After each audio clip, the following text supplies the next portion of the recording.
welcome to Perspectivas Latinas, a community service of CAN TV. I'm your host, Karina.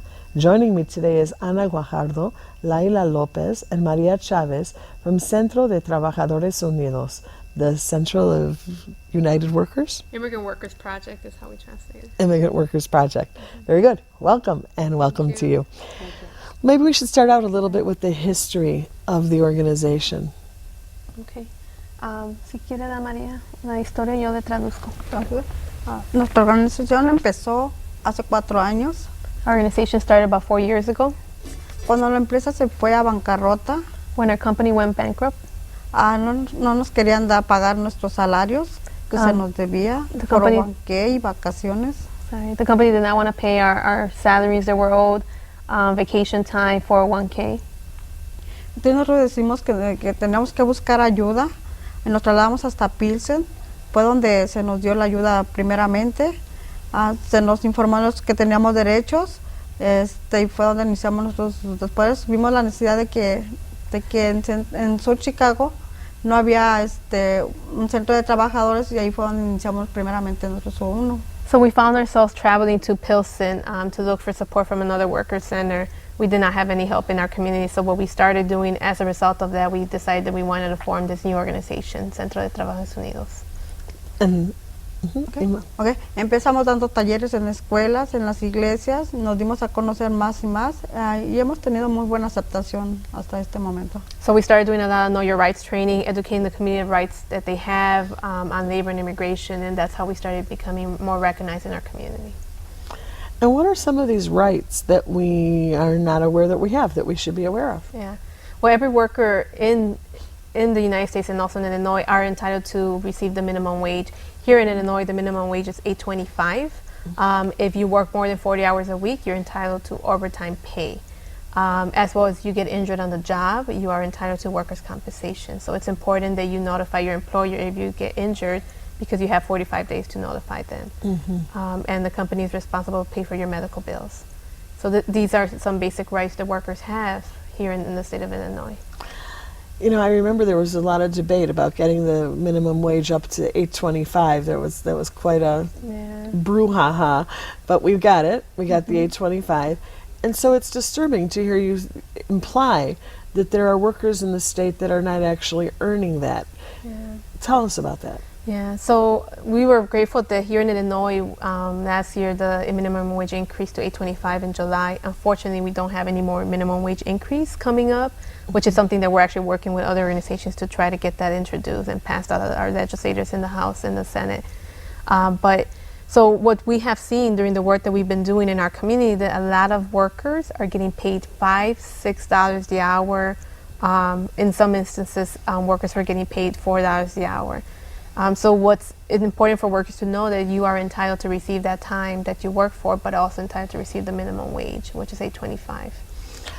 Maybe I sound like Pollyanna here, but how can that be? If there's a law that says you have to pay $8.25, how are people getting paid $5 and $6?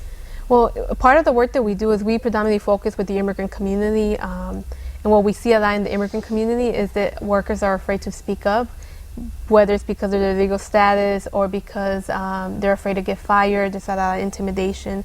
So it's not just one group of workers who are exploited, there's several other workers. But because of how we are right now with the economy, workers are afraid to speak up and say something, and they rather work for those wages. But what we try to inform the workers is that you are entitled to fight for those wages. If you're not working there anymore, come to an organization, go to the Department of Labor and file your case, or if you still want to file it while you're in there, we'll more than welcome you. So I can save my check stubs, and what else do I have to do? So a lot of companies do not pay with check stubs. So if you do, what I encourage workers, save your check stubs. They're always important, and they always come handy.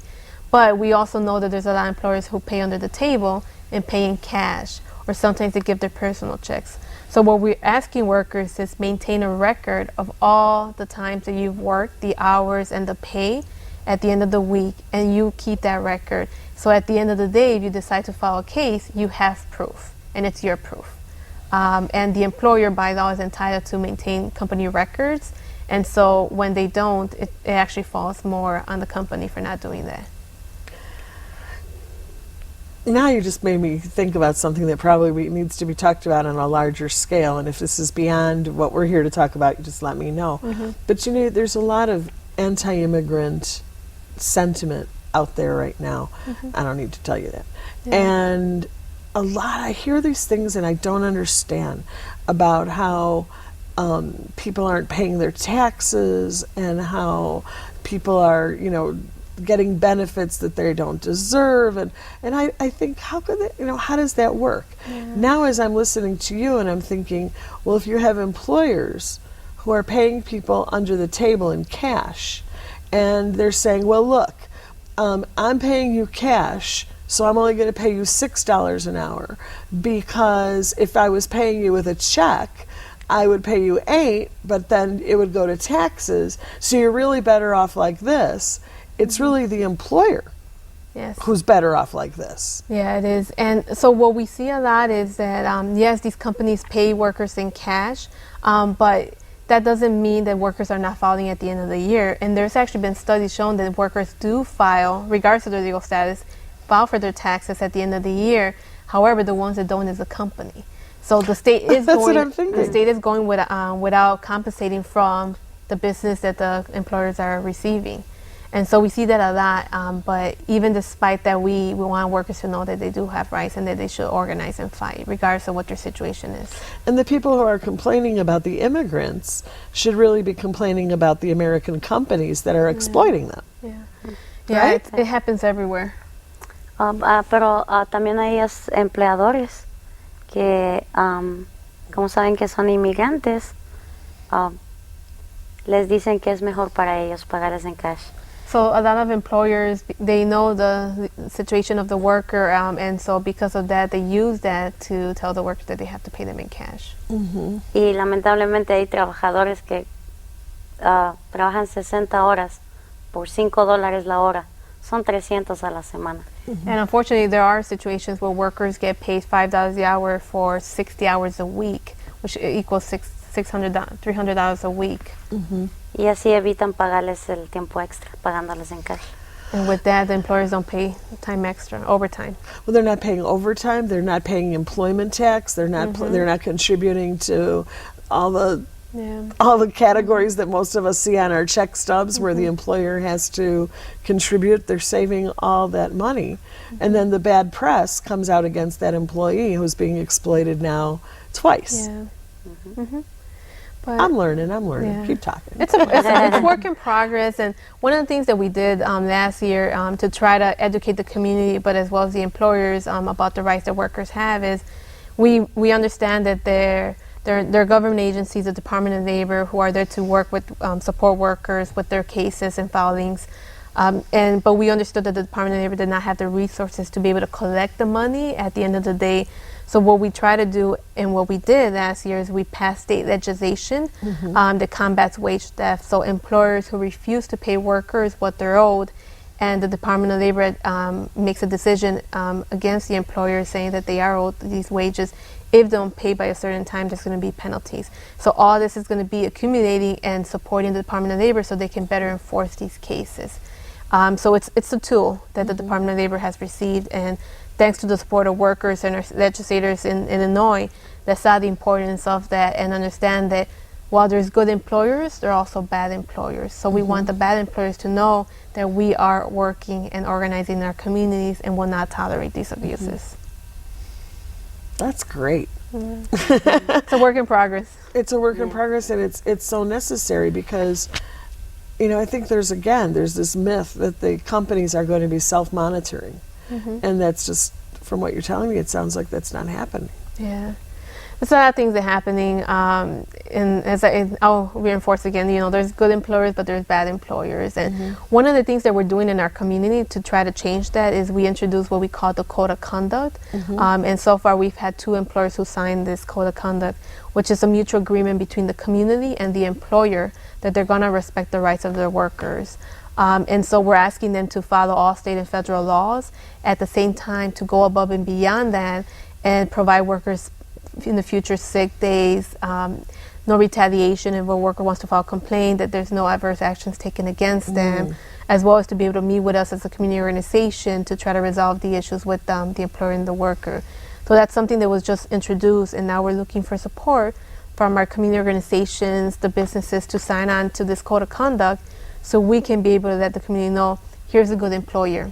And we're going to give them a stamp of approval on their door so the community knows this is a good employer I can go and purchase products from, who's going to be respecting the rights of workers. You know, you see, it's so interesting because you see like the Energy Star symbol, and you see places that say, you know, we recycle, we're being good to the earth. And then there's other restaurants that say, you know, no MSG, you know, we're good to your body. But it's like really important to see where it says we're good to our employees, because so many of the times those employees come right from the community. And those are the same families. I'm thinking of like maybe a supermarket. Those are the same families that go and buy there, right? Para que pase esto, es muy importante que la comunidad hable, reporte estos abusos. No importa la raza, no importa su color, no importa su estatus migratorio. Hay que hablar y reportar estos abusos. So in order for this to be a success with the code of conduct, what we need is the workers to be able to stand up and speak for their rights, and be able to voice their concerns of what's happening in the workplace. Very good, very important. So who should they call? ¿Quién deben de llamar? La comunidad debe llamarnos al Centro de Trabajadores Unidos. Hay muchos centros en toda la área de Chicago que les pueden ayudar. Nosotros estamos localizados en Sur Chicago. So workers can call our organization, Centro de Estados Unidos Immigrant Workers Project, but there's also other worker centers in different parts of the city. So you can communicate with us. We can direct you to the right organization depending on your area. Y lo bueno que cuando ustedes vengan y reporten estos abusos, ustedes mismos van a poder hacer oír su voz de todo lo que han vivido, de todo lo que ha pasado, para ayudar a los demás a que se animen a parar estos abusos. So when workers begin to voice their concerns and the problems that are happening in the workplace, it's going to bring more attention to the situation, and it's also important for other workers to know in the community what's going on and be able to unite. Excellent, excellent. Yep. So what exactly is in the code of conduct? Yeah. So what we're asking is for employers to follow all state and federal laws, including minimum wage, overtime, workers' compensation. If a worker gets injured, that there's follow-up with that, as well as provide workers lunch breaks, anything that the state and federal law provides. But we're also asking them to go a little bit beyond, which is what I mentioned, look in the future to provide workers with sick days, for the companies to create a process where any worker can file a complaint, whether to not be retaliated, but as well as meet with the community organization to try to resolve the issues. That's what's in our code of conduct. Excellent. And is it hard to get companies to sign on? It's a little bit hard, but I think once we begin to educate more employers about the benefits of it, as I mentioned, we're going to be working in our community to promote those good employers, to whether it's through our bulletins, our annual dinner, which is coming September 10th of this year at our church, different events that we're going to be having. We're going to be promoting those good employers, so it's an incentive for them. You want to be respectful to your workers, we will make sure that the community knows that you are respectful and that you are a good employer for them to go purchase products in. And then we need the community to do their job. Yes. Yes. Is that what you were going to say? Yes. Go ahead. No, es con la ayuda de la comunidad también. Donde vean que es un buen empleador, compren. So, if the community sees this a good employer, purchase products there. So let them know, right? I passed 3 stores to get to your store because you treat the workers right. Yes. Yo quería hacer un cambio. También hemos tenido muy buenos casos en que la gente ha recuperado desde $1 hasta $1,000 que ha sido quitado de su mismo trabajo, que sus empleadores se los han ido quitando y es dinero de ellos y los han recuperado. So I also want to add that one of the things that we were able to do is we've helped workers recover wages from $1 to $1,000 or more, and this is something that has been as a result of the work that we've been doing. Which is actually pretty impressive for a new organization like ours to be able to help workers recover their wages.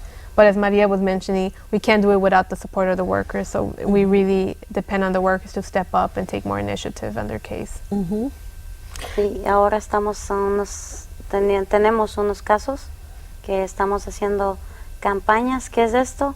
Son campañas que hacemos con las ruedas de prensa.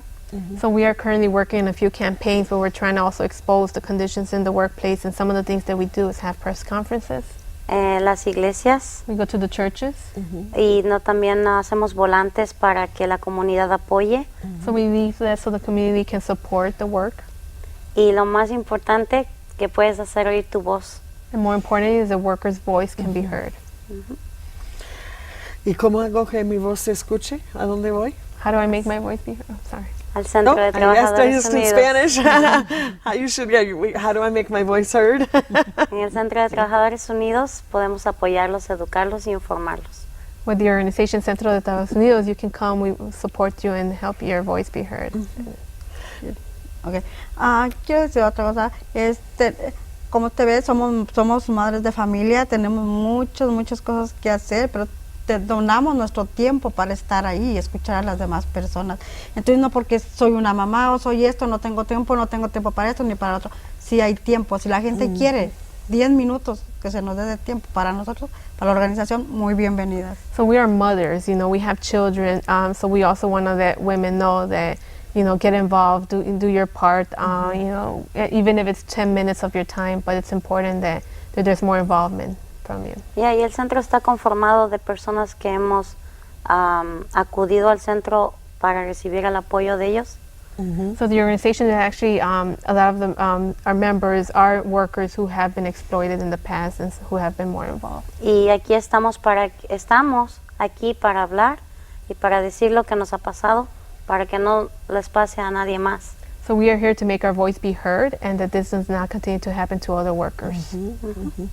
Yeah, it's definitely a once and for all, that you don't expect to see a company shape up and then when you turn around that it goes back to where they were. It's got to be a forward moving project. Y somos un centro sin fines de lucro, somos voluntarios, donamos nuestro tiempo para ayudar a nuestra comunidad.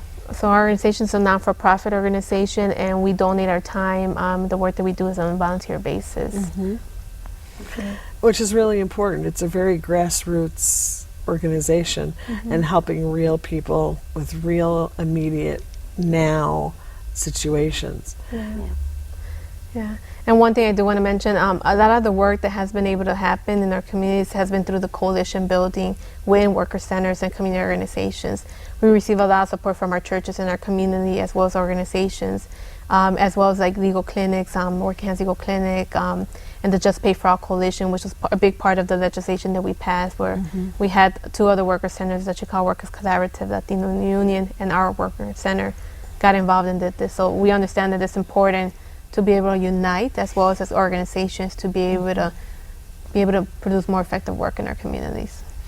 And it all starts there. I think, I'm not the world's historian, but I think that so much starts with workers' rights. I think, correct me, don't let me say something that wrong on TV, but, we hear about women's rights and we've heard about, children's rights and elder rights and we go by different nationalities' rights, but wasn't workers' rights one of the most fundamental? Yeah.